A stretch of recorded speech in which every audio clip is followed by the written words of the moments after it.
Hello and welcome to episode 135 of the Perth Paisley podcast, a podcast dedicated to the heart of Midlothian Football Club. The Jambos have it all to do at Tynecastle against Norwegian outfit Rosenborg, and discussing our defeat in Norway and dismal draw against Kilmarnock in the capital is me, Adam Kennedy, and I'm joined, as always, by Daniel McIver. How are we, McIver? Did you have a nice birthday? It was good, thank you very much. It was good. I've had a week off. Tomorrow's my first day back at work. So feel older and wiser? Oh, definitely. Have you met me? Of course I am. I've had a new bathroom installed. That was fun. You're a grown-up young man, aren't you? I know. Honestly, I cannot tell you how excited I was to have a new shower, and I got a wet wall installed. And it was the most exciting thing that's happened with this year. It was class. How are you? Righty. I'm decent, mate. This whole process feels a bit funny because usually in kind of this order it's differing because usually we dive straight into around the grounds, but there's none of this domestic malarkey to start off this episode. Instead, all eyes were on us in Europe. What a bizarre and really scary thought. So Hearts Europa Conference League third qualifying round, first leg, took place in Norway. Against Norwegian outfit Rosenborg.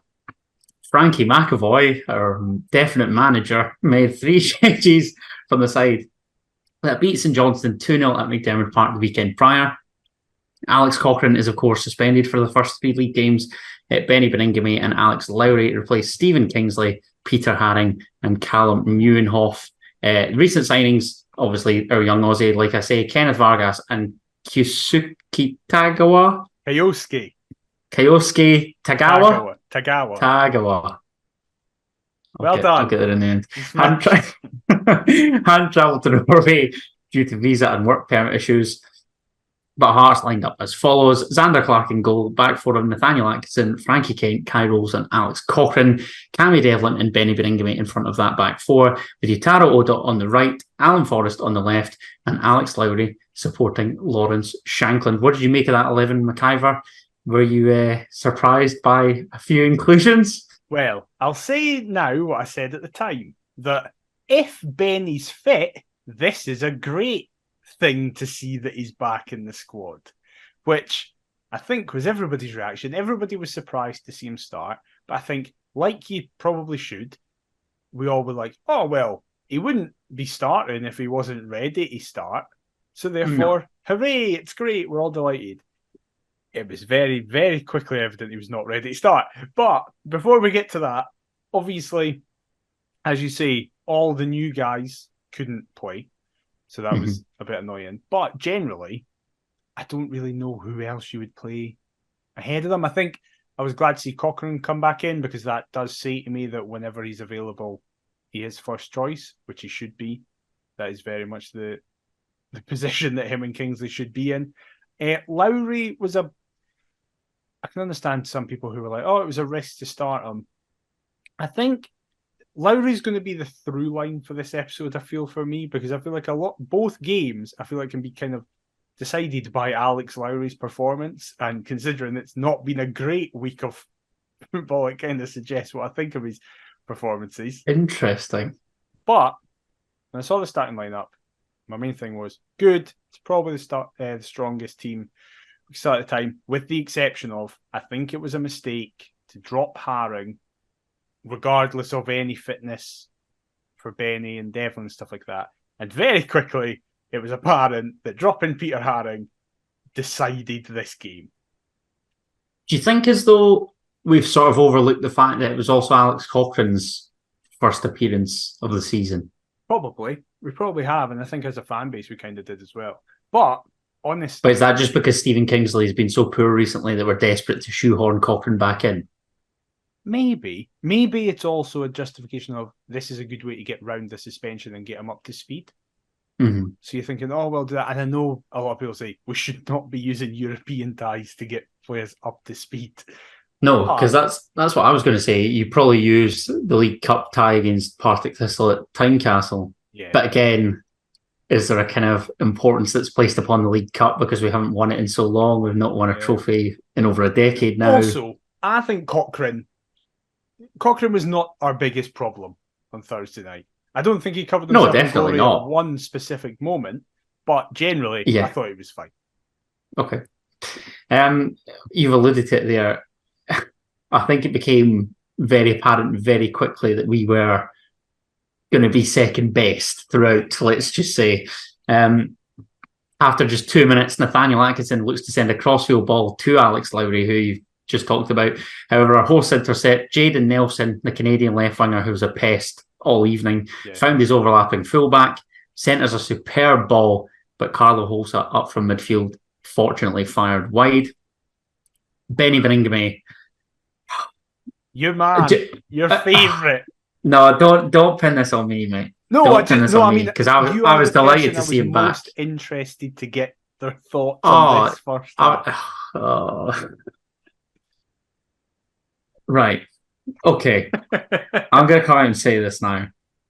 That was comfortably, easily, without any shadow of a doubt, Benny Beningame's worst performance for Heart Midlothian. It's also up there for one of the worst first half cameos I've seen from a player in a Heart shirt. It was that bad. I mean, 4 minutes, it's apparent. When it's a heavy touch, Rosenborg take full advantage, look to come forward. We're lucky that the young 16-year-old Sverre Nipan, like that, eventually blazes over. But it was evident so early on in those early stages that there was a real rustiness against Rosenborg for Benny Beningame. Big napalm in the middle, just destroying Benny Beningame. I mean, it was a 0 out of 10 performance. Like, legitimately. Like, it's one of... And awful. Before we get into this, there was some people being like, why are people targeting Benny with the... It's like, no, I'm not blaming him. Like, no. It's not in the sense of, it's not his fault he's up to speed. It's the coaching staff's decision to play him. Put it this way, McIver, you and I would both be desperate to play for Hearts in a European tie, but unfortunately, our fitness would probably be exposed, exactly. Just as has been the case for Benny Beningame here. That's the best way that I can sum it up. I don't get it. Like, why? I talked about the array of options last week. I'm going to start with this. It's good, and I was fully on board with the array of options, but I guess the problem that we've got when you're presented with so many options is it's kind of selection headaches because we don't seem to know what our best 11 is. And I think this game proves it. You know, that was 3 changes for Rosenborg, another 3 changes for Kelly.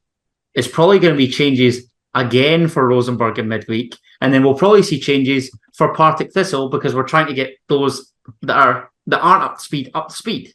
Yeah. It does seem like it's going to be a lot of chop and changing, which we might get away with for now, given that the fixtures are favourable to start off the season. I just worry about what happens at a later date and might it eventually catch up to us. What do you think? However, I guess the argument will be from Naismith is that, well... And Frankie McAvoy, you mean? And Frankie McAvoy. We know you're tuning in, UEFA. Yeah, exactly. We promise it's fine, it's him. I think the logic will be, well, get them up to speed now when we're playing against teams who we should be beating anyway, or should be getting results against.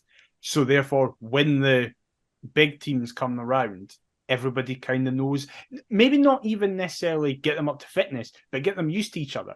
We're basically bedding in a new forward line. I know that wasn't the case against Rosenborg. It's the problem with not doing the business early as well, isn't it? Yeah, or earlier. Absolutely. But in regard, I don't know if Thursday's first half performance was to do with that. I think it was just, we never got going. And we never got going against St Johnstone in the first half either. And this is more a point in the Killy game, which I'll speak about more. But it feels like this is starting to become a pattern now, where in first halves we just don't turn up. And Benny was very much the epitome and poster boy of that, because it was like, as you say, 4 minutes in, you were like, he's not at this. He should never have been allowed to play. I was also going to say that it feels as though we've not really learnt our lesson from Europe in terms of just letting games pass us by. Sometimes we need somebody to take control of the game, and it seems like we're that busy relying on our opponents who, put it this way, it's whoever's less crap. We are making them look semi-decent. I feel as though Zurich was a missed opportunity, and I really hope to not put Rosenborg in that same category. I think that's fair. Because, like, I think our structure is fine. I think that 4-2-3-1 is totally fine. But we seem to be playing like a pedestrian 4-2-3-1 where we get the ball and just kind of aren't properly ticking away. And I'll mention Alex Lowry now because I felt like Lowry was a good barometer for the game because he was trying stuff, but often it wasn't coming off. And he again kind of felt a yard off everything. But that's a lot more understandable. A 19-year-old or 20-year-old getting his first kind of taste for us as a starter in Europe. It's a lot of pressure to play in a position where we've already seen them play basically 3 positions. Yeah, and we don't really. We're looking for that creative spark in the middle of the park. So there's a massive big pressure that's immediately placed on his shoulders because he probably provides something that a lot of our other midfielders don't. And he was basically having to do that as a 10 when he only had one midfielder because Benny was literally like playing with 10 men because there was a moment in about the 6th minute and the 14th minute where Oda won the ball in the right. Well, not necessarily won the ball, but he made 2 challenges in those 2 minutes, and the ball like pinged into the middle of the park where Benny should have been, but he immediately just didn't have the energy to get it. So Rosenborg got it, and both times Oda turned and went mental at Benny because it's like I've just burst a gut running, made a challenge, and done what I was supposed to do, and it was pointless. Yeah, I mean, you've alluded to it there. It would be, with less than a quarter of an hour on the clock before our host would take the lead, Cammy Devlin's booked after seemingly winning the ball. Could not believe. A mental booking. I mean, can we speak about this? 2 mental bookings in succession for Cammy Devlin, to be honest. This ref, I'm not one for refereeing, right? This is going to be a podcast. I was going to say that you could easily tarnish both referees this week under this brush. I definitely will. I'm not someone who likes to target refs because I often feel like it can be used as an excuse for when you're not at it. And that was the referee was not the reason we didn't play well in that first half. But as Robert Borthwick put it on commentary, the ref was minging. He was so bad. Like that Devlin one, you go, okay, it's a foul, fine. But the speed in which he got his boot, I saw it was in his last 10 games. His last 20 games domestically and in Europe, he'd given out over 140 yellow cards and 9 red cards. That is wild. Like, get him in Scotland for the bet builders. We'd be all over that every week. What is happening? But the bookies would be shut down in a couple of weeks. It was never. I don't even think it was a foul, but it was definitely. No, it's not. He wins the ball. Yeah. But regardless, I mean, you've just said it there. The referees weren't the reason why we lost and drew. It's more what we do. And from the resulting free kick, Rosenborg go down the left-hand side once again. Nelson finds Nipan, who eventually cuts inside Benny Binningley with ease, gets it back onto his right foot, clips one to the back stick. Just a simple ball for Emil Fredriksson to capitalise on Alex Cochrane snoozing. And with 14 minutes on the clock, it's far too easy. And we were 1-0 down. What is Xander Clark doing at this goal? Now, I've not seen it back. The 3 main culprits for me are Benny, Cochrane, and Clark. Benny for me is the main one because it's like he isn't there. Right, it's probably in that order. Benny, Cochrane, Clark for me. But see, I would probably put Cochrane and Clark on an equal footing because Cochrane's just not aware of the guy coming in. But I feel like I don't understand why a goalkeeper isn't just going, I'll take that. It feels like, again, I've not seen it back in the last couple of days, but I've seen it back a couple of times. And it feels like Clark doesn't move his arms in the direction of the ball. And I'm like, what are you doing? Is Xander Cochrane? I was going to say Xander Cochrane. I was going to say Xander Clark slander, and then it was going to turn into a tongue twister. This Xander slander. Xander slander is great. That's great. is what I'm seeing quite a lot of Xander slander recently. Yeah, because he can't catch a ball. Yeah, it's really, really annoying me. It's really annoying. More of a fact again in Kilmarnock, but and it's not that he goes in with the intention to catch and then doesn't, because that's like, by the by, you're going to try and claim It's a just ball. one of those instances that, yeah. Clark's first thought is, I'm punching this. And if you can get, it always seems to be with one hand as well. Yeah, like, he never goes. Surely, if you could get one up to it, you can do the Superman and get both on it. I don't know. I'm not. It really annoyed me against Kilmarnock, and it made me remember. It's like, oh yeah, that's what he did. He bought a foul against St Johnstone. I think it was Gowser went up for him, and he went to punch it, and Gowser kind of just bumps into him, and Clark falls back theatrically, being like, "I've been stabbed, help!" and he gets a free kick. But he does it all the time, and it's really starting to annoy me. I miss Craig Gordon. I just miss him. He had that emotional Instagram post, and it was really sad. Oh, don't. That was a tearjerker. Do you think Gordon is our biggest absentee amongst the few that we've had? You're going to say Halkett. It's Halkett. However, Frankie Kent has filled the Craig Halkett. I like him. Oh, he's great, isn't he? I like him. He's really good. Do. But that was one of the few positives for me at the weekend when I came up. I was like, oh, I get to watch him in the flesh for the first time. Very, very impressed. Yeah. But anyway, we're on Rosenborg, and that first goal was far too easy, wasn't it? Absolutely criminal defending. It's not like Hearts to just give up easy goals. What a surprise! A cross into the box as well. Can't believe New it. season, same old shite. But we wouldn't go in search of a response.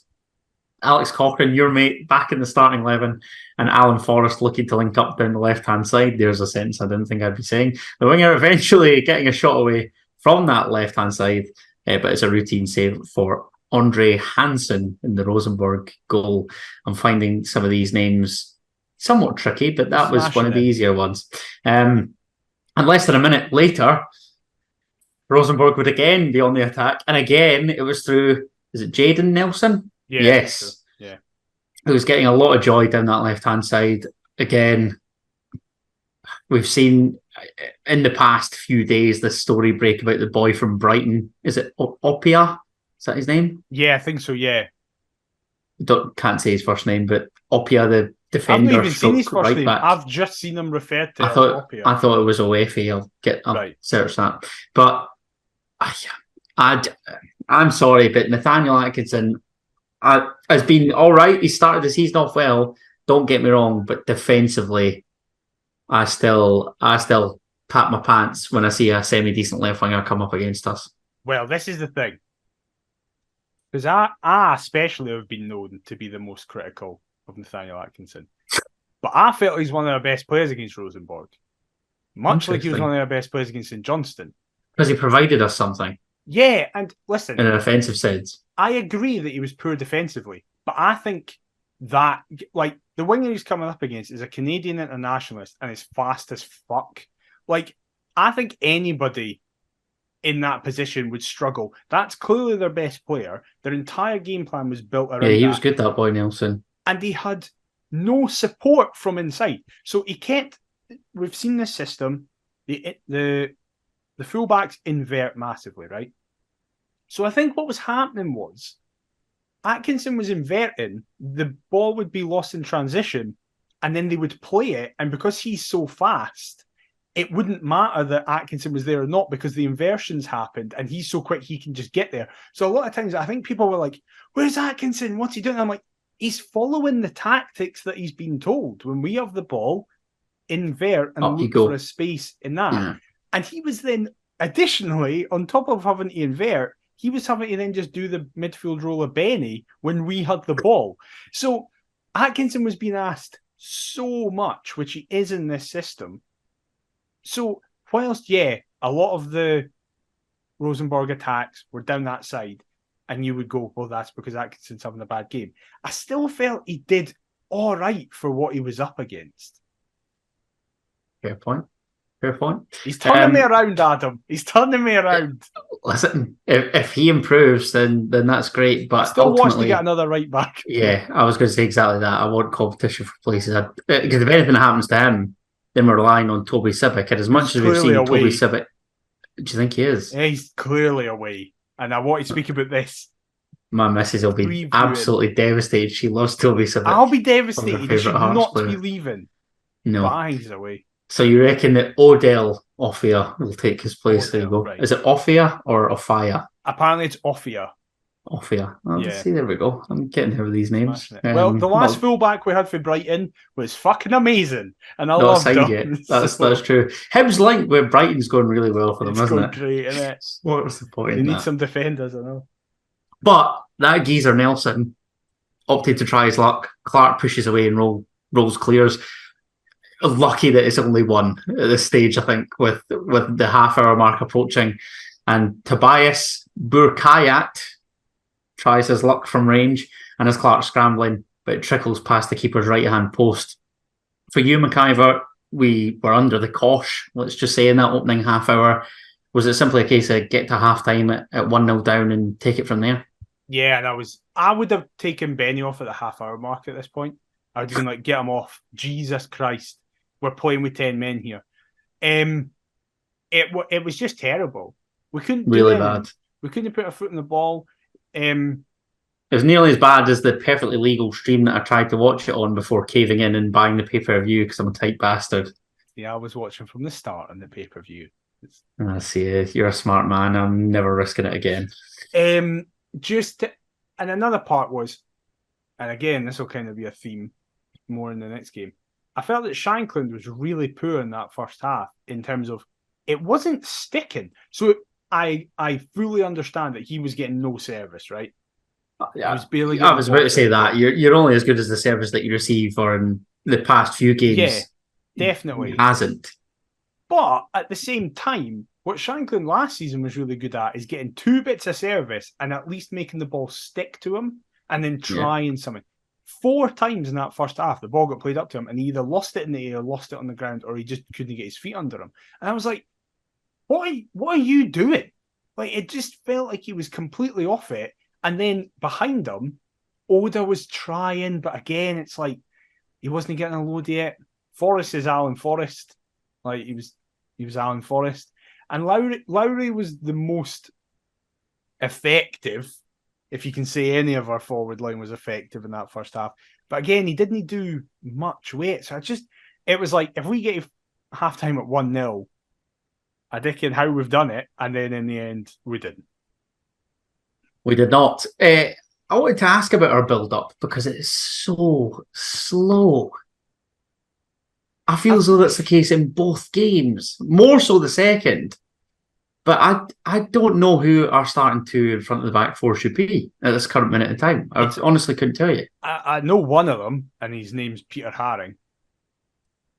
Like, I knew you were going to say Haring is currently the best midfielder at the club. But again, McIver, what does that say when, like, if he, like, this is a guy that was going to be leaving the football club last year?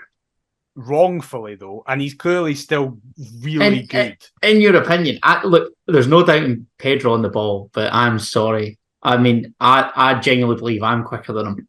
I don't give a shit about a 6 being quick, though. I don't care. I don't care if a 6 just sits in front of the back 4 and then pushes forward. The problem has been that the partner with them, up until this point, has been ineffective / that's not their game. We need a mobile 8 that will push up, and hopefully that's Neuenhoff. I was about to say, surely that is Neuenhoff, no? Yeah, so that's what, if we fast forward massively, out with Peter Haring currently being in a moon boot, the 2 I'd start against Rosenborg on Thursday. If Haring can play, I'd start Haring and Neuenhoff and allow Haring to sit and Neuenhoff to just break the lines constantly as a 2. I can't see him starting Thursday if he's in a moon boot. No, he's not going to. Which knackers everything. But right now, if you said to me, everybody's fit, who's your starting 2? I'd go Haring and Neuenhoff.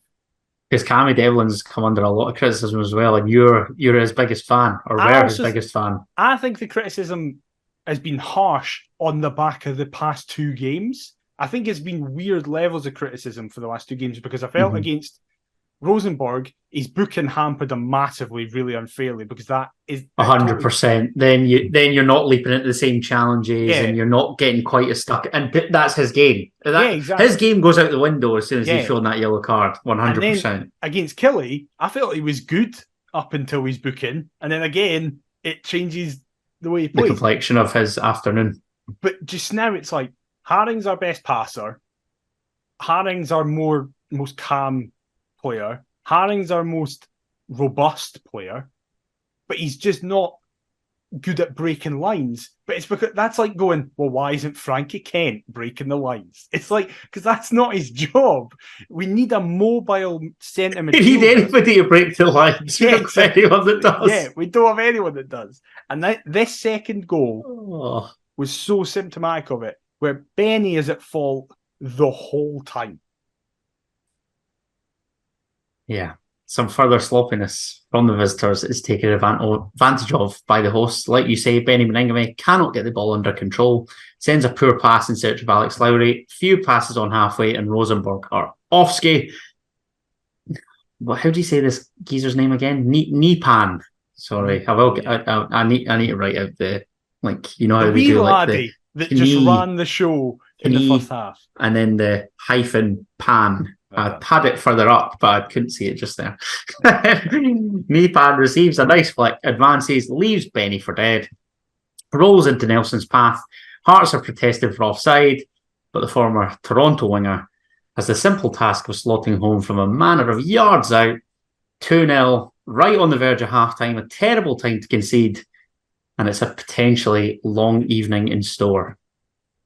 It's definitely a long evening in store for Benny Beningame's hamstring, which seemed to just go in that one moment. But yeah, the classic was him then pulling up afterwards as well, wasn't it? I absolutely love that sort of shit. In fairness, I think he did. I think he's just so unfit that he pulled his hamstring. I think that's him But that is textbook. Yeah, definitely. Just so poor. So poor. And really bad. It was really bad. No less than we deserved. No, definitely. But then the second half started, and Peter Haring came on, and everything got sorted, and it's fine. Coincidentally, I'm just flying through my notifications here. It was half time, and Rangers are losing 1-0 to Servette in Champions League qualification. Interesting to see how it develops over in Switzerland. Yep. We could say the same about another outfit for Thursday night, but never mind. Yes, half time arrives.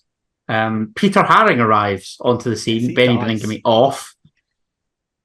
That was the change that most folk were clamouring for, given that horror showing from my man Benny in that first 45. And in fairness, we actually did try and get immediately back into the game. Utaro Oda centres one for Shankland, but it's just a bit too high for our main marksman to head wide.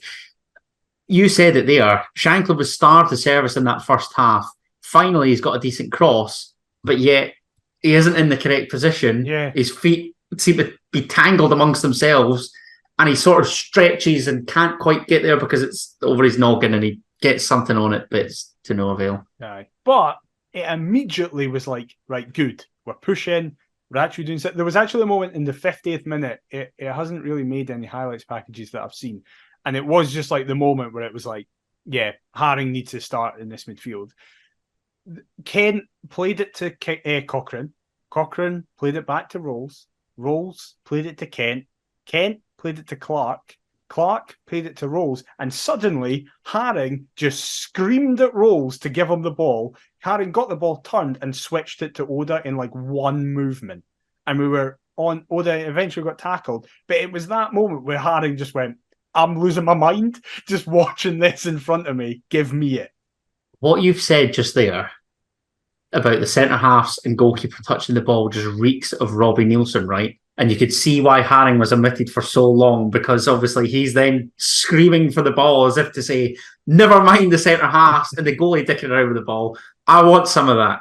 And it brought. You can see the contrast of styles even between previous manager and what they're trying to implement. It's, oh God. But Haring was so effective when he came on, even just in the sense of can run in the midfield, where it suddenly when Haring came on, and for most of that second half, it felt like okay, at the very least, we've got control of the midfield now.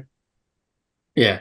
And I'm admitting that as Barry Bringham's biggest fanboy and somebody that would have been happy to see Peter Haring. And as I say, I fucking love Benny Beningame. Like, when he's fully fit and firing, he's in the starting 11.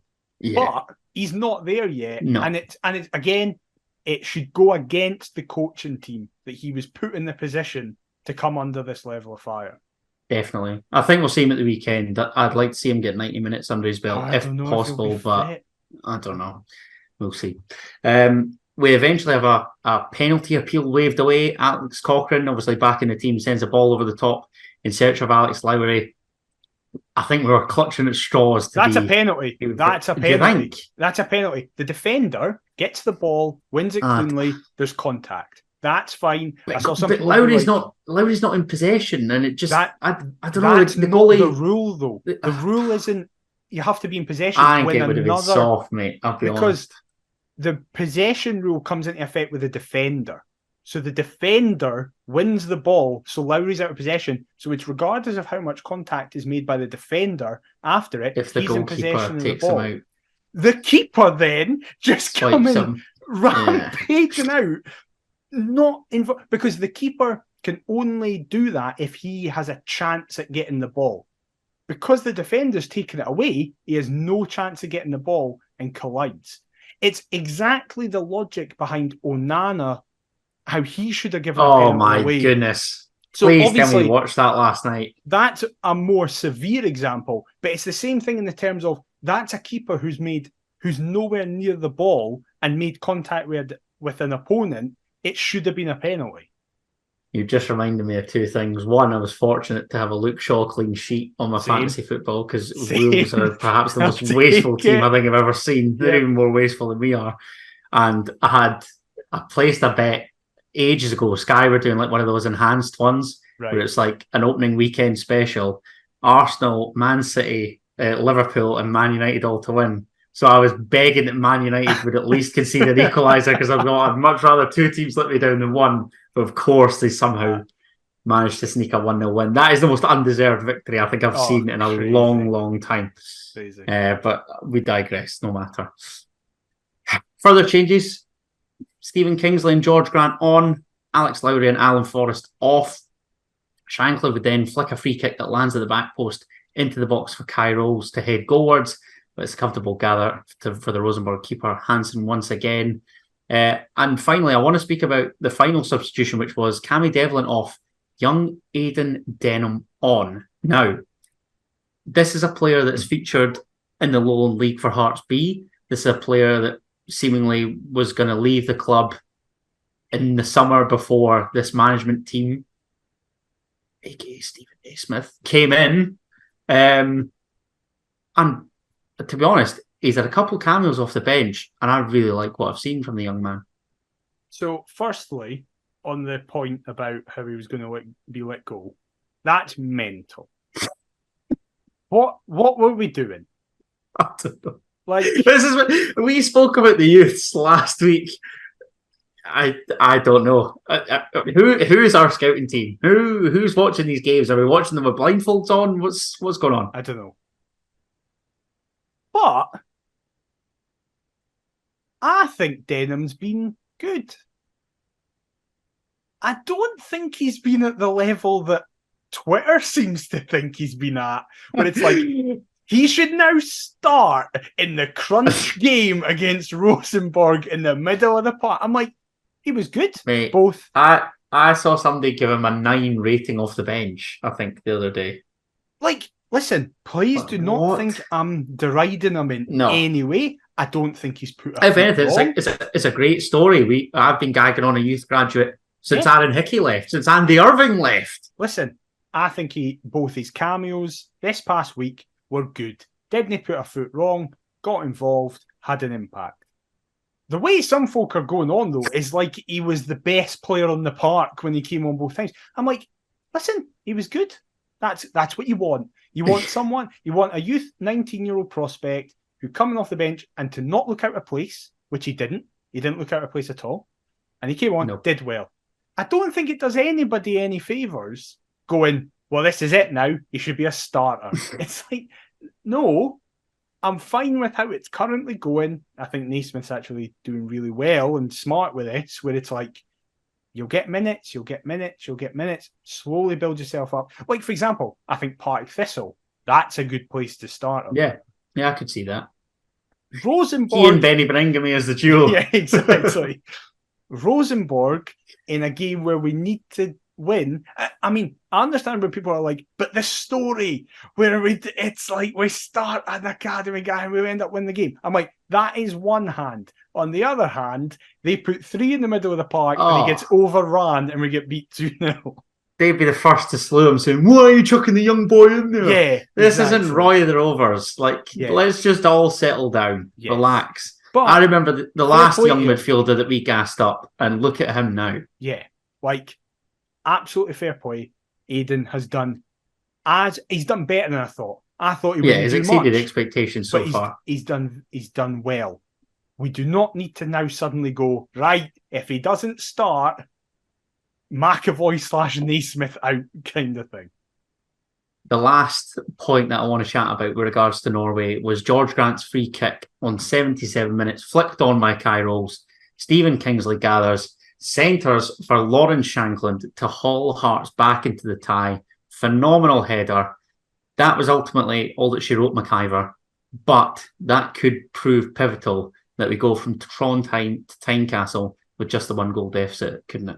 It is exactly why Shankland is the best goal scorer we've seen ever, because he can do fuck all for an entire game and then get a goal that keeps us in the tie. Isn't it amazing how somebody that scores goals is somebody that you can depend upon and gives you a chance of winning football matches? Yeah, like, listen, I'll be totally honest. We didn't hear, but we did the week prior, or the weekend prior, I should say. I don't have many positive things to say about him for Killy, so I'll say it now. It was just like, yeah, that's why he's here. The ball can't stick to him. He doesn't get very involved in play. He misses a chance. But it's like, normally, that first chance that he misses earlier is just what happens 7 times for Hearts strikers. They'll get all these chances. Where Shango goes, "Oh, I messed up one, I'll take the next." And that's what I was going to say. Normally, he very rarely messes up that first one. He's usually in the right position whereby he'll at least work the goalkeeper or flash one wide or something. That first one was obviously a shocker. He had to make amends. Does so here. Great header. It's such a good header as well. It's quite underrated in the air. Joel Sked made a great point limbs as well behind the goal. Yeah, it's great. I'm really chuffed for everybody who went that they got a goal to celebrate. Big time, because one of my good mates went over with his dad and he said that those limbs were up there, even despite the defeat, even despite the fact that it's only just hauling us back into the tie. He said it was absolute carnage when we scored, so that was good. Still in it. Very much still in it. Very much still in it, and would have been a heck of a lot more confident going into Thursday had we won at the weekend, unfortunately, because that McIver was rank at the weekend. But I don't know how we're going to cover this. No, neither do I. Before we talk about the dismal draw with Kilmarnock, we've got to go around the grounds because we can domestically. We wasn't going to talk about Hibs' first leg win. Nobody cares about that. But around the grounds, the second match day of the 23-24 Scottish Premiership season. 3 games on the Saturday. And I don't know if you were keeping tally with my who scored previews, McIver, but I called 2 of them bang on and was unlucky with a third, which is really annoying. I was going to mention that, but the one that I was unlucky with it was Rangers beating Livingston by 4-0. Now, I watched their first leg against Servette and thought they'll probably get the better of Livingston, but I don't imagine it to be all that comfortable. It was 2-0 until they scored 2 late goals, which is what I had. Really annoying. But I did successfully predict that St Johnstone would lose 2 league games from 2 league losses from as many league games as they succumbed to a 2-0 defeat to Ross County up in the Highlands. And I also tipped St Mirren to edge past Dundee and Paisley by 2-1. Although I was fortunate with that, given St Mirren had a goal disallowed wrongfully. Dundee missed a penalty, and there was probably some other carnage. So there was that. And on the Sunday, aside from our rubbish draw, and display and performance and result. Do you know what really irks me in the Scottish football media? Why does everybody kid on like Pittodrie is a difficult place for Celtic to go? Their record against Aberdeen is ridiculous, and that continued with a 3-1 victory. Despite Aberdeen actually making a decent go of that, they started pretty well, but still lost. And I spoke about St Johnstone making it 2 league losses in as many matches. The pressure is piling up on wee Lee Johnson as Motherwell got the better of the Highdies 2-1 at Fir Park. What did you make of the other 5 fixtures in the Cinch, the best league in the world? Who gives it? Rangers won. Great. Cool. St Mirren and Killie seem to just be trying to prove us both correct, because they are the 2 teams that we picked for 6th place and get in the top 6, and they've both had really good starts to the season. So it makes us look like we actually know what we're talking about, which is a positive thing. Always nice. St Mirren just look good. They just look like a team that know their system, know what they're doing, and look all right. But the biggest surprise for me is that Dundee kind of also look like they know what they're doing. Yeah, they'll be fine, I think, Dundee. I think they will be fine. So yeah, they were like, there was all the funny stuff about Joe Shaughnessy and Trevor Carson and stuff like that. That own goal's a cracker as well. It's great. It looks so deliberate. It's so funny. But, so fair play to them. I think that is already St Johnstone relegated. Like, Steve McLean was just to be fair, that was 2 going on 5 or 6 on it. Yeah, like they are. I know it's hopeless. 2 games, right? But I can't think of a team that looks this bad in the top flight for years. No, I might just be obviously forgetting someone, but maybe Dundee the last time they were up, when they just looked like they were always going to go straight back down. But that's a good point, actually. But I mean, folk would have argued that was Livingston, like when they came up, that everybody was adamant that they couldn't compete, and then but St Johnstone really are. They must be a good 4 or 5 bodies short. Like, easy. Steve McLean is already saying we're in a relegation dogfight. We're looking over our shoulders, and the problem, I think, I was actually listening to the Terrace podcast, and Graham Thewlis made. Are they looking over their shoulders, or are they bottom? Because I really hope they're not. I hope they're looking up. No, Graham Thewlis made the point where he was like, all of last season, Davidson basically just threw the players under the bus in terms of he was really harsh on them in the press to try and get a reaction. That reaction didn't work, and now McLean is doing the exact same thing. I think some of them just need like a hug. Just like, listen, lads, it's all right? I know we're in a bad situation now, but I don't know what McLean thinks is going to happen with him already just being like, we're fucked. I know, like, and even as a player, if you're a free agent and you're with limited options and St Johnstone then come knocking, like, why would you go? You wouldn't go if your manager comes out and says that, and you see the team, like, unless you were adamant that you could use it for your personal gain and as a stepping stone, you ain't going to sign for them. Or let's be honest. Just love the idea of living in Perth. And so you ain't going to sign for them. No. So yeah, really, really worried for them. Ross County, I think they'll be fine. What about our mate Jan Dander being stretchered off? Yeah. I was, but Kyle Turner as well, just popping up just after a couple of minutes. He's a great wee sign for County. So I think they'll be fine as well. Aberdeen did press Celtic really well. It was interesting to see it was just like a well coached Aberdeen side, but Celtic are just Celtic, so it doesn't matter. It was really funny to see Will Fish at both the goals. What about the second one in particular? The second one's... So, the first one was quite a sobering moment for me, where it was like, oh, that is it now. Lewis Stevenson's done at this level. Like, a two-hand... He's been done for about the past 3 years. I know he has, but then he just keeps coming back and being first choice.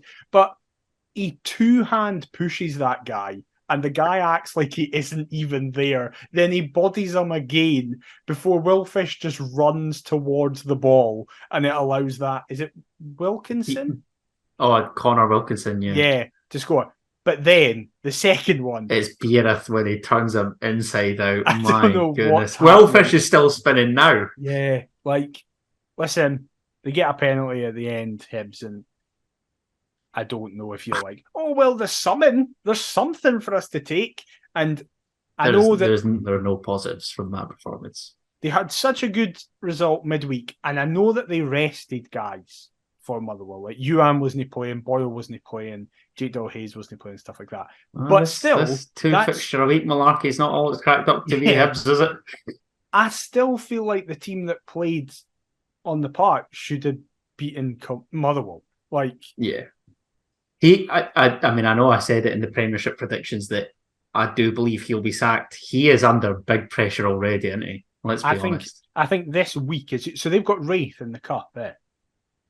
I couldn't tell you. I think they've got Wraith. They've got Wraith, and I know they're at home because the whole thing is about us both playing at home. Oh, that's right, on the Sunday. Yeah. So they'll beat Wraith. I couldn't tell you they were playing. I knew that they were at home. They'll beat Wraith. It's all about Luzerne, really. Do you think Wraith's a given, though? Yeah, I do. Interesting. I do. That's not a disrespect to Wraith, where I'm like, fuck you, Wraith. Like, I'm not meaning that. But I just mean, they're not that bad just now where they're going to get caught out by a championship team. I don't know. I saw Wraith Rovers at Rugby Park recently. I was very impressed. Dylan Easton looking like Maradona in the middle of the park. Dylan Easton is Kevin Dabrowski back to Easter Road, point to prove, shut them out. I know, but then that's the thing. It would just He'll have funny. A disaster. He'll have a disaster, and it'll be like, see, this is why we got rid of him in the Weasel. And then Ian Murray will lie down to them. But we can only hope that Colin Cameron's in there, Chris. Yeah, that result was very funny. The result that wasn't very funny was at Tynecastle. No, that was not funny. How would we make it? I don't want to go through this game because there's nothing to go through. I just kind of want to speak about like the general points. No, I was just going to read the team and then read the match report because, honest to God, that was just not worth my Sunday afternoon. Like, it was not absolutely awful. Did you like the little thing, because we've got fuck all to speak about the game, did you like the little thing how on the big boards it had the team and then said for Kilmarnock it was like their lineup, manager Derek McInnes, and then for us it had our team and then it said technical director. I did see that. So yes, I love that. Was a laugh. Oh, I mean, God bless Hearts just continuing this entire charade. It does make me chuckle. That apparently Michael Stewart, Leanne Crichton, and all that cannot physically process in their heads how this is working. Oh, they're not the only ones. I hear it all the time because I don't know if it's because I'm through here that I then absorb like the Go Radio football show, Clyde One Super Scoreboard. I take it in and honestly, everybody just loves these jibes at this management team structure. Oh, how does this work? Do the players really know who's in charge? They know who's in charge. We know who's in charge. Like what? How old are you? Are you genuinely being like, oh, well, they say it's this? Oh, mate, honestly. But anyway, I mean, whoever's picking the team made 3 changes yet again. Stephen Kingsley obviously came in to replace the suspended Alex Cochrane. That was enforced. Peter Haring came in to join Cammy Devlin in front of the back four at Benny Beningham's expense. And there was a Tynecastle debut from a man tags, Kyosuke Tagawa. Tagawa's the way. It's understandable that you say Tagawa. Tagawa! That's the song. Yes. But it's Kyosuke Tagawa. Tagawa. Taking Alan Forrest's place in the starting 11, meaning that Hearts lined up as follows. Xander Clark in goal. Back four, Nathaniel Atkinson, Frankie Kent, Kai Rolls, and Stephen Kingsley, with Cammy Devlin and Peter Haring in front of them. Yutaro Oda on the right, Alex Lowry on the left, and Lauren Shankland behind Kyosuke Tagawa. Now, this match report, I don't know who does Hearts match reports. I'm not going to come out and knock them. What I will say is, proofread, please, because Hearts and Kilmarnock played at a 0-0 draw with Kilmarnock at Tynecastle this afternoon is not an ideal start. But the rest of it looks pretty good. Despite crafting numerous chances over the course of the afternoon, very debatable, Hearts had to settle for a stalemate ahead of a European night under the lights against Rosenborg on Thursday. An early chance fell Hearts' way with barely a minute on the clock. Alex Lowry's free kick tumbling down into the path of Peter Haring, whose headed effort downwards was pushed away by Killie keeper Will Dennis. I remember that. I also remember the officials flagging for offside, so really, what does it matter? Kilmarnock worked away, but it was the men in maroon that enjoyed the lion's share of possession in those opening exchanges, with a tame header from Robbie Dees into the gloves of Xander Clark. The occasional blip in the midst of Hearts' passing moves allowed Killie to break through on occasion, with Matty Kennedy pouncing on a slack pass to go through with a cute tackle from Frankie Kent, getting Hearts out of danger. Who has ever described the tackle as cute? Yeah, I've heard cute gets used in Football Manager a lot. I've heard a cute pass or a cute ball through. No, a cute tackle. A cute tackle's a cracker. It was a cute tackle. It was a good challenge, actually. I will say this. I thought Matty Kennedy was great for them.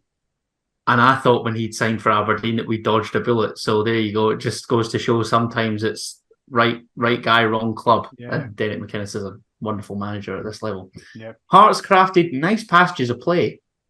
One moment where Lowry and Kingsley combined to thread the ball across to Oda was particularly eye-catching. But against a Killie side that was well drilled at attacking with pace on the counter, the men in maroon had to weather a few instances of pressure. Was that not that chance where Oda it just went under Oda's foot and went straight out of play? Might have thread the ball across the Oda. Probably, mate. To be honest, it was a very forgettable hour and a half. I would love it if that's how they've described that moment. That would be class. Honest to God, listen to this because it's just about over. Killie had the last say in the action of the first 45 with Xander Clark diving superbly to push away Kyle McGuinness's header. Half-time. Heart Midlothian 0, Kilmarnock 0. The second half was much the same as both sides wrestled for control of the game. Matty Kennedy and Lewis Mayo saw chances go astray for the visitors, while Shankland and debutant Kenneth Vargas went close for the Jambos. With 5 minutes of added time at the end of the encounter, Hearts and Killie saw a breakthrough but came up empty-handed. We now look ahead to our UECL third qualifying round encounter with Rosenborg of Norway on Thursday night. Names the teams, and that's it. That was rank rotten. Fucking terrible. Right. As I say, we're not going to, shall we do 2 stars and a wish? Or what? How are you spinning this? So I want to just mention individuals. So the positives, and I do have quite a few. First star. I just love Frankie Kent so much. He's great. He just wins really everything. Great. We're going to recall him. We're going to rename him Clark because he is Superman at the back. What a guy. Additionally, I actually felt that Rolls was really good as well. I felt that Rolls did well with the ball. He looks decent with a partner. I know. A partner that can trust. He can't do anything physical. He's all about the ball at his feet. But I thought he was actually quite good. So there's your 2 stars. Your wish. I've got a couple other stars, but I'll get the wish. Oh, nice. I wish that Alex Cochrane is back soon. Because Stephen Kingsley... What has happened to him? I don't think he was the worst, but he's in such a unique position. It makes me really sad. Everyone else in that back line is basically settled. Right? You're like, this is the back line. The left back position should be settled. Oh, don't do this, McIver. And you're like, Cochrane's first choice, but he can't play.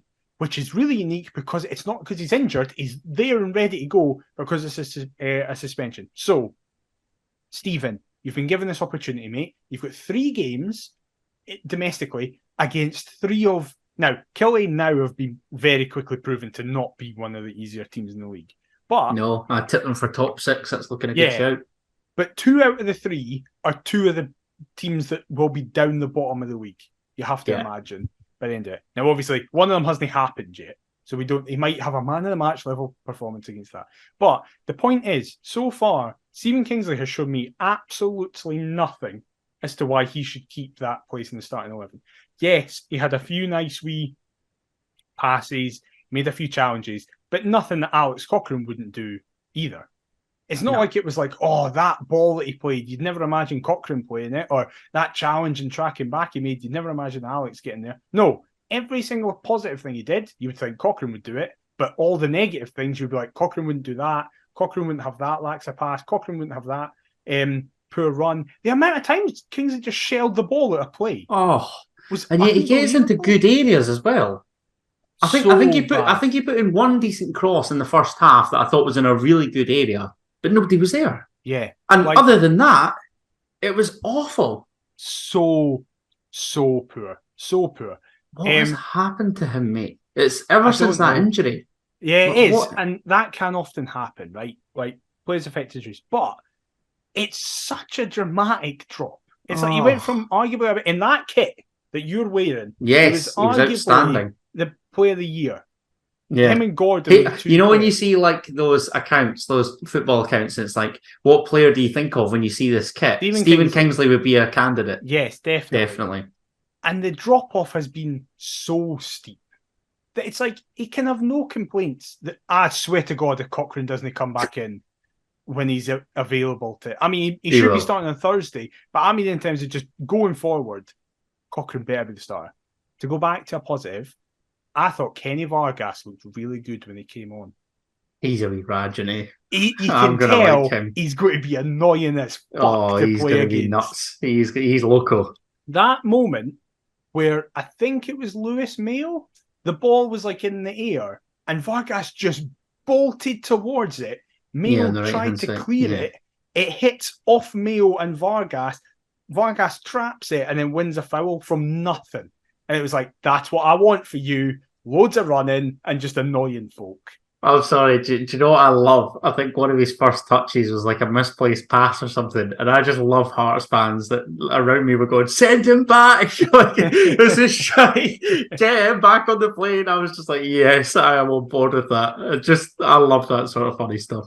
It's what you miss at the football. Very much a positive. Was very chuffed with him. Yes, but he did look good. He did look good. I think he's going to be. I really hope that he's not one of these cult heroes that just then drops off. The fact that we've got the loan to buy, though, I was discussing it with somebody. I mean, I sort of alluded to it on here. A very weird but nice strategy from us. Yeah, I'm delighted with it. I'm surprised that his parent club were so willing. Yeah. But any other takeaways from the game?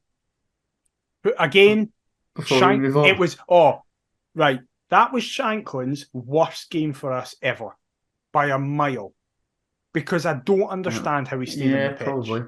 He should have. And yet he's back in the position that he was so brilliant in last season, as opposed to being that focal point. Yeah, I totally understand. Is it because that he's not played with tags and they're still trying to develop an understanding? But you think that he'd be a Janelli replacement, so it would slot in. Additionally, though, I do understand. He'd easily slot in. I don't know. I do understand that it was, again, another lack of service for a lot of the time.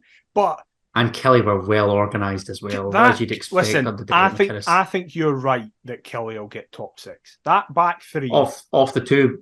Solid. I mean, a clean sheet against Rangers and against Hearts. Yeah, 4 points out of 6 against 2 of last season's top 4 for a side that only just stayed up. Really, Dees, Findlay, and Mayo. He's done well. Is a top 6 back three. It's a good trio. So I can understand that frustration. But one on loan and 2 frees as well. Yeah, crazy. Great Shanklin, business. though, I think Kelly would be rightly furious he wasn't sent off. He had 100%. 2 moments where he could have got a second yellow card, and I would have been like, around the 70th minute, I was just shouting for him to get brought off. He's the captain. That just shows how immovable he is for us, though. And again, I'm not excusing it, but that, then it's up to the management team to make these calls. Yeah, definitely. And I get the thing where it's like, when it's 0-0, he's the guy that can pop up and get a goal. And listen, he didn't get sent off, but I was just convinced he was going to. Additionally, I think Kelly could have had a couple of guys sent off. The challenge on Aidan Denham is a red card. It's a joke that's not disgraceful. Yeah, it's terrible. Boyce had one and all. Boyce had a bad challenge. Yeah. And again, one of his first sort of involvements in the game was him getting absolutely hooked. Listen, when he's fully fit, Liam Boyce needs to start. Game changer. He's the smartest, most intelligent footballer at the club, easily. Do you know what irked me as well? There was an instance in the second half, and I thought to myself, "You're too selfless. Liam Boyce needs to be more selfish sometimes." He does. He absolutely does. Yeah. It was one. I think he tried to slide somebody in, and I was just thinking to myself, just keep going, boys. Keep going, try and get a shot away or something. But I do listen. That was rubbish on Sunday. I'm amazed that I've even recalled that, because that was honestly one of the worst games of football in living memory. However, I do think there's been an overreaction from some where it's like, well, the world's ending there's no positives. It's like it's the second game of the season. This time last Jesus. We'd have lost that game in February. Oh, 100%. Again, Frankie kept the defence just looked solid. Like it just Rolls now has that calmness around him where he's like, I don't need to be responsible for winning stuff in the air anymore. For as much as I was praising Kelly, I was worried when they brought big Kyle Vassell on, because I think he does a job. Mm-hmm. But the only time I remember them troubling us was, I think it was Stuart Finlay that flashed a shot, a rocket narrowly wide. Mate, that was close. Yeah, I thought that was in. Same. That's when Shanklin could have got sent off. Worldie. That's right. And then he had another one and all. But we've done well to cover this game. It was rank. Look at us. Man. This is why you tune in, right? But focal point should be get Frankie Kent playing every single week. He better not be dropped for any reason other than fitness or suspension. He just wins everything. And it is so calming to just be like, okay, a ball into our box now doesn't necessarily mean conceding. But you think this spells the end for Big Tobes? So it's a perfect transition into previewing the next couple of games. Rosenborg and Partick Thistle games. If Peter what a duo that is. It reminds me of Fiorentina and Kelly last year. So Haring's ankle went horizontal to the ground against Kelly, and I couldn't believe he played on. We then see today's in a moon boot. I would start on Thursday night a duo of Nieuwenhof and Sibic. Or, if you dare want to do that and you play Devlin and Nieuwenhof on Thursday night, at the very least against Partick, play Sibic and Denham. Because Sibic was brought in. No, Benny. No, I don't think Benny's fit. I think Benny's out for a month, at least. That's right? I think he's knackered. Also, he's just not up to any form of fitness right now. He needs to do way more stuff in training. I think, first of all, I think it's a disgrace if we let Sibic go. Sibic's been the biggest unfair loser from Naismith coming in, because he's just inexplicably been dropped. Unfair loser. Like what I mean by that is, I like that terminology. There's winners and losers. Sibic's been the biggest loser from it, because Sibic was our best defender in terms of centre halves last season. Like, because Halkett was out for all it. Rolls started well, then dropped off after the World Cup. James Hill was weird and kind of played it right back and stuff like that. Kingsley was terrible. Like, yeah, it's a fair point. Yeah, it is a fair comment. So I'm worried that we're going to lose him. But it's like, I think his energy and how big he is will work in the middle of the park. Maybe not against Rosenborg. That's fine. I also think he's quicker than folk expect as well. In terms of recovery. Yeah. Definitely. But him and Denham, like it's fucking Partick Thistle. We should be able to play anybody and beat Partick Thistle, right? I think that's what we should do and try it. But I just don't think Naismith likes him. I'm not going to ask you for your selections for both games because you've pretty much alluded to them. Yeah. What I am going to ask you is, are we going to gather some momentum and are we going to yield some positive performances and results over these next two? Both games, 2-1. And then we go out on penalties to Rosenborg. And Thistle. No, that's fine. No. Okay. I think 2-1 both games, extra time in Rosenborg. And then I think it's 50-50 who takes it then. Oh, God. And what you're saying that we'll beat Thistle 2-1 in the 90? I think we'll beat Thistle 2-1 in the 90. Okay. Kagawa and Vargas getting two. That would be nice. Goals. That would be class. And then, does Brian Graham still play for them? Yes, he does. He's about the only one that stayed. The rest of them, he was rated. That's very true. Yeah, he'll get a goal. Can Lewis Nielsen play? No. It's an Alex Lowry situation against Rangers, so he can't play against us. So, no, I just didn't know if we'd include that. Knowing our luck, we'd probably have, and he'll produce an absolute masterclass. I think so anyway. I've just kind of assumed you'd imagine that he's ineligible. I don't know. Oh, it's 1-1 in Rangers. Oh, interesting. How long to go? But yeah, I think 25. I think 2 wins. I'm going for it. I like it. What about you? You're never usually this bold. I think I'm just like, I have no idea what's going to happen. It could be a Zurich situation, and I hope it is, barring the George Grant red card, where we just are bouncing and then we actually win this time. I've got the fear that we're going to draw 1 each in midweek after taking the lead. Oh, it could happen. And that would be a right kick in the nads. But I think we'll beat Thistle comfortably. Okay. Maybe like a 3-1, 2-0, something like that. And we'll get Celtic in the next round. Oh, yeah, guaranteed. Oh, we're definitely getting one of the big 2 in Glasgow. Yeah. There's absolutely no doubt about that. Before we go, we're going to end with a quiz. The quiz zone. Honestly, mate, I'm knackered. Like, what's going on? This fatigue just catching up to me. I don't know how this lot can play 2 games in a week. I can't even record 1 podcast a week. Tragic. Right, first question is your multiple choice. Oh, God. And I thought that I'd take aim at our rivals here. When was the last time that Hibernian opened the league season with 2 defeats from as many matches? Is it A, 2011-12? We all know what happened at the end of that season. B, 2012-13? C, 2013-14? Or D, 2014-15? It is 2013-14 as they ended up getting relegated at the end of that season. Very good, McIver. When they lost to Motherwell and... Aberdeen. Us! Callum Patterson. Bosh! Oh, was that one of the first 2 games of the season? I remember that. It was a heater, aye. Yeah, I was on holiday then. Heater in front of the Gorgie stand, and he runs off to the corner. Correct. Yep. Gary Locke's hearts. What a time to be alive. Yep, that was class.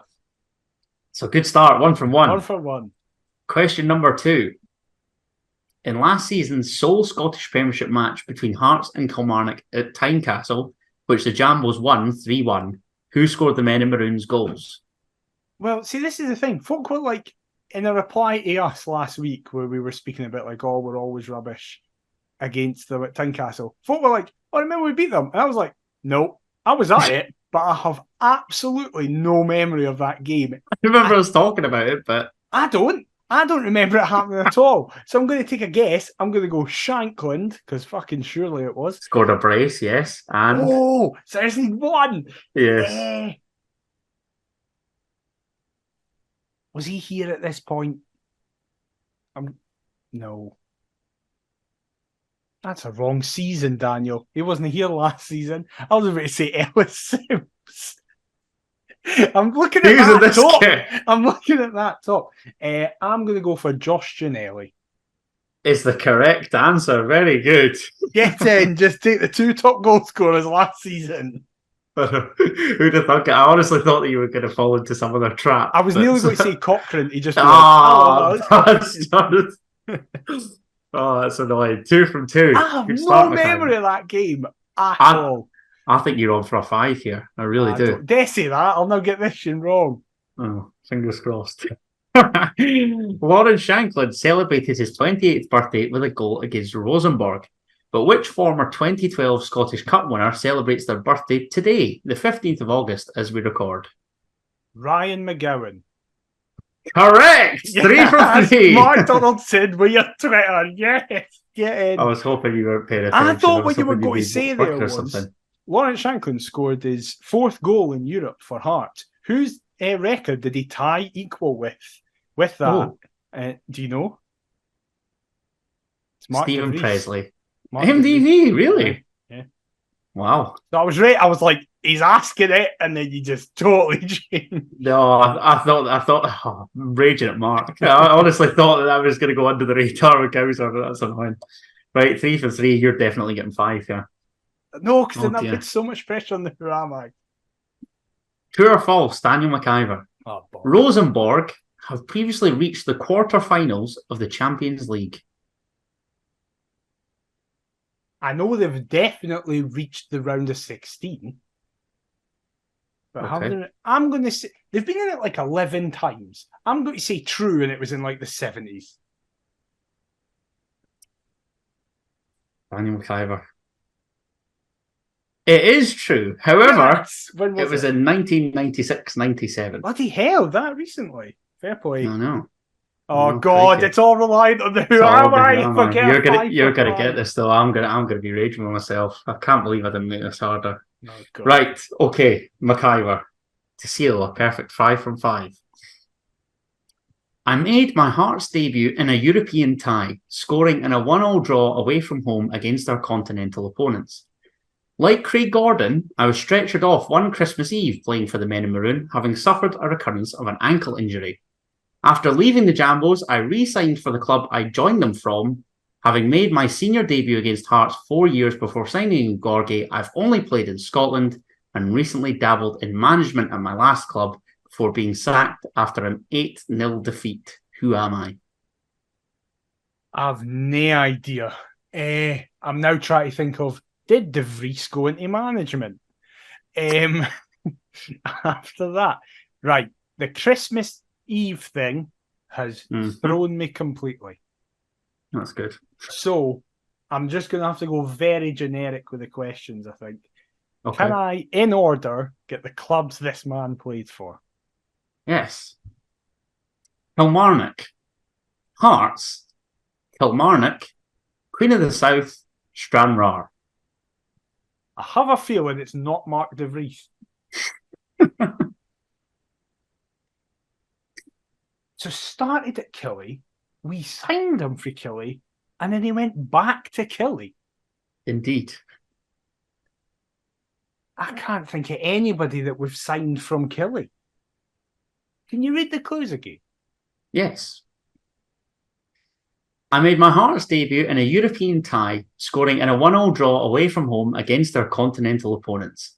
Like Craig Gordon, I was stretchered off one Christmas Eve playing for the Men in Maroon, having suffered a recurrence of an ankle injury. After leaving the Jambos, I re-signed for the club I joined them from. Obviously, that's Kilmarnock. Having made my senior debut against Hearts 4 years before signing in Gorgie, I've only played in Scotland and recently dabbled in management at my last club before being sacked after an 8-0 defeat. Who am I? I just didn't listen to the clues, considering it says I've only played in Scotland, and my brain went, it's Mark De Vries. Right. I thought I was going to lead you down a straight path here. I've recently been in management, so he's retired. Is Connor Salmon retired? No, he's played for Alloa and stuff like that, and Falkirk and that. Has he played for Falkirk? Is that a thing? I have no idea. I don't know. I remember Connor Salmon down south. When we beat them 1-0 with Clare in the cup, I think Connor Salmon was playing for Falkirk then. Falkirk 2019 to 2021. So very good, McIver. It was that, right. Nice. Can I just get a point for Connor Salmon? No. Right. I'm stuck between two questions. If I ask between what years was he at Hearts, but I feel like I'm not going to get that. The other one is who was the European team, but I'm terrible at remembering European ties, so I don't think I'd be able to get it. So I feel like I need to go with someone else, but I don't know what. What is his surname? So there's no point in me asking who did he recently manage, because I don't pay attention. I don't know who got beat 8-0. So I'm going to ask, what European team did he score and make his debut against? He made his competitive debut against Pax in a Europa League qualifier and scored in stoppage time to secure a 1-1 away draw. Now, the problem is, I can't remember if that's Levine, circa 2, 3, 4, or if it's like the Palazuelos run in Europe in that kind. What? I remember Palazuelos playing the Europa League. That's how I remember it. I can't remember who was manager. But it can't be Palazuelos. The other name that's in my head is Mehdi Taoul. I have a feeling, because he played for Killie, I know that, but I have a feeling Mehdi Taoul, A, isn't a manager, B, has played out with Scotland. That would be outrageous if he was a manager, Mehdi. Right. I now just need to say a Scottish player. because I don't know, and I'm going to guess it's a right. Right, I know this. No, I can't say that because that's stupid because he plays for Aberdeen. I was going to say Sevy. I was just going to say Scott Severin for a laugh. Who is a player back then that was like synonymous with Killie and has been a manager? Right, I'm telling you now, I'm getting 4 for 5. I'm not getting this because I don't even have a name in my head. No, nobody. I have a feeling this is going to be one that I'm not even, when you say the name, I'm not even going to go, oh, because I just won't have known they've played for Killie or something mental. Because I did hope I'd catch you out with the Killie malarkey, I've got to be honest. I have no one in my head. No. And I keep wanting to say Alan Mabry, but that was the answer ages ago for other stuff. And it's not Alan Mabry, considering he played for Leeds and Hibs and all that. So, let's just put Kevin McCarthy. I know he played for Killie, and he definitely didn't play in that game in Europe, but he's a guy who played for Killie. So and he's not old enough to be a manager, but still, I'm going with Is incorrect. I'm shocked to hear it. I cannot believe Does he not play for Brecon, Kevin McCarthy? I think he does under Is he even alive? I'll search Kevin McCarthy after this. The correct answer was Jamie Hamill. Jamie Hamill played for Killie? Yes, we signed him from Kilmarnock. Right, I didn't know he played for Killie. I didn't know he was a manager. I didn't know he made his debut for us against Europe. And I don't remember Jamie Hamill ever scoring or getting stretchered off. You have no idea how tempted I was to put the whole Derek Adams. I would have got it if it was that. Exactly. So I was like, there's no way I'm putting that in. Hamill signed for Hearts on the 25th of May 2011 on a 3-year contract. He made his competitive debut against Pax in a Europa League qualifier and scored a penalty in first half stoppage time to secure a 1-1 away draw, with his league debut coming on the 7th of August against Motherwell. Hamill quickly became Hearts' new penalty taker in the absence of Kevin Kyle, having scored one in a friendly against Royal Antwerp and scored against St Mirren on the 17th of September in the league. His first miss from the spot came against St Johnstone, a game Hearts lost 2-1. Of course we did. On the 24th of December, Hamill was stretched off during a match against Motherwell, having suffered a recurrence of an ankle injury. Both penalties after his miss were taken by other players and missed. That doesn't make any sense. It's a weird. I know what they mean, but it's a weird. Pledging to return to penalty duties towards the end of the 2011-12 season, Hamill suffered a rupture of a cruciate knee ligament. And on 19th of April 2014, I just love how they've skipped over 2 years. During a 2-0 Scottish Premiership win over Ross County, Hamill was involved in a curious altercation. That's one way of putting it. Scoring a penalty, having been shoved by Ross County player Jan Songu. He then barged into Staggy's manager Derek Adams on the touchline, resulting in the Ross County boss falling to the floor and Hamill receiving the second yellow card from referee Willie Collum. He was given a 4-match ban for the incident, with one of the matches suspended until the end of the following season, and then released, returned to Killie when we were relegated. Yeah, Stranraer. There you go. On the 26th of May 2017, Hamill signed for Stranraer. In June 2021, he was appointed as their manager. He was sacked on the 15th of April 2023 following an 8-0 defeat against... I couldn't even fucking tell you what league Stranraer are in. Montrose. East Fife. Wow. Are Stranraer and Montrose in the same league? No, I think Stranraer are League 2 and Montrose League 1. No matter. Well, fair play. 4 out of 5, though. I'll take that. Yeah, that was impressive, mate. That was good. I'll take that. That was very good. Well, what wasn't very good was the performance at the weekend. But hopefully it's better for the next episode, the 2 games that we'll be covering then. Nice. Got a lot of stuff to speak about, hopefully it's a lot of wins. So we hope you enjoy that. But we hope you have enjoyed this episode as well. If you have, please let us know on social media at Perth Paisley on everything, perthpaisley@gmail.com. If you want to fire us over any feedback there. If you have enjoyed it, please leave a review on your podcast platform of choice. That's massively helpful. And additionally, if you're watching on YouTube, please leave a like, comment, and subscribe. We've seen a massive increase in likes and comments recently on YouTube. So massively thank you to anybody who does that. It genuinely helps out a lot. So keep that going. Adam, where can they get you on all the socials? You can find my Jamie Hamill propaganda at Adam T. Kendo on all the socials. What about yourself, mate? I am at DMcIver22. We'll be back next week to discuss the second leg against Rosenborg, Partick Thistle in the Cup, anything else that happens in the meantime. But until then, we'll see you next time. Bye-bye. Come on, the Hearts!